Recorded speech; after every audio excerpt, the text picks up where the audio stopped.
Mental illness is not a normal part of aging, especially coming out of COVID and having many older adults and Canadians sitting at home a little bit locked in for the last little while, and anxiety building in some cases and new cases of anxiety happening for older adults.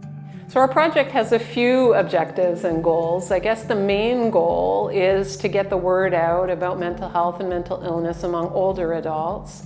As well, we're looking to get the word out about some resources we've developed in the past to empower older adults to seek help if they're having problems with mental health and mental illness issues, and to educate healthcare practitioners in a broad area of mental health and mental illness issues around older adults. So I want to tell you a little bit about the origins of the Canadian Coalition for Seniors Mental Health, which we founded in 2002.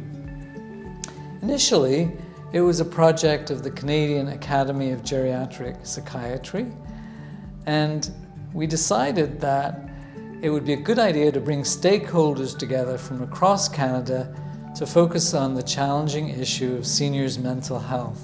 The main outcome was to form a national coalition because nothing like this existed. Our main claim to fame, I would say, has been the development of national clinical guidelines. Our current project also focuses on guidelines. We're doing brand new guidelines. One is on anxiety and anxiety disorders among older adults.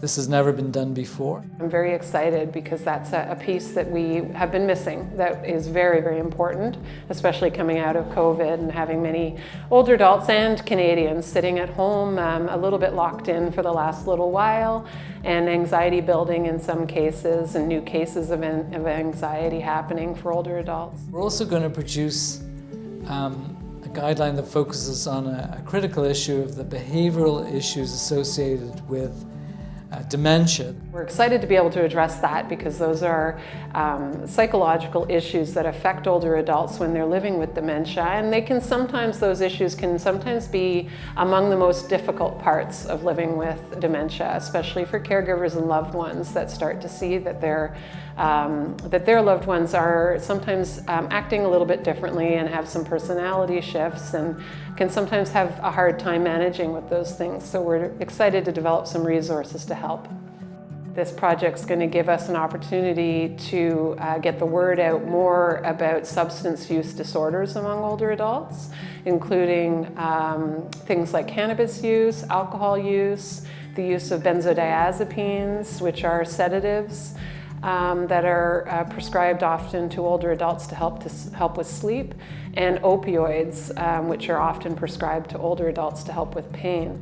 A core aspect of our work is connecting with clinicians across the country and providing them with tools so that they can take the guidelines and actually use them. But we also want to expand our reach to talk to the Canadian general public. We want to talk to older adults themselves, and we want to talk to caregivers so that they know the excellent knowledge that's contained in these guidelines and they can use it in their lives, with their loved ones, and to advocate for good care.